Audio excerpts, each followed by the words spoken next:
We're joined now live by Republican Senator John McCain, who was so frustrated by all of this yesterday, he called the situation bizzaro. Senator, have you seen anything today to cause you to step back from that description? Not really, Bob, but I do believe that this country is not going to go into default for the first time in history. And let me just tell you what I think the scenario is most likely.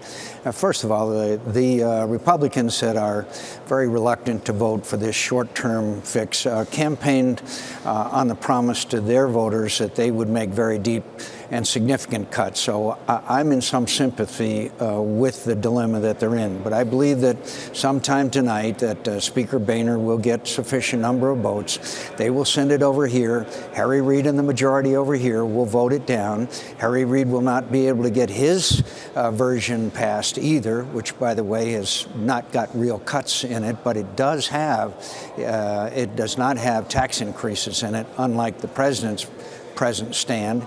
And then the leaders will sit down and negotiate, and we will not have this country in default. And I think that people are becoming more and more aware of the consequences, not only in the United States, but worldwide. But is what you're saying here, Senator, is that you think that what is basically Senator Reid's plan now, that Republicans could find some way to go along with that, and then that could pass the House?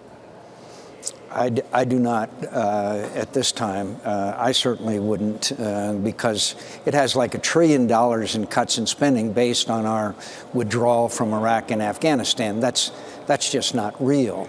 But I believe a result of negotiations with Speaker Boehner, Senator McConnell, and Senator Reid, they could arrive at a conclusion, because the major objection that a lot of us had was we don't want to increase taxes. The Majority Leader Reid has already made that concession in his proposal. Senator, the thing that I wonder about is I think the congressional leaders on both sides are ready to make a deal. But what I wonder about is, can the followers go along with the leaders, or will the Congress stumble into some kind of default here, despite the best intentions of the leaders on both sides? I believe they can and will.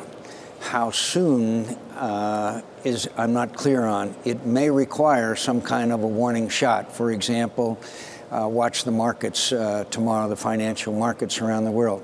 I believe that the American people have very different views about what we're in, but the major view is disdain, and even larger than that is that they want us to sit down and agree to something because they don't want this government to deprive them of the services which they very need and have earned.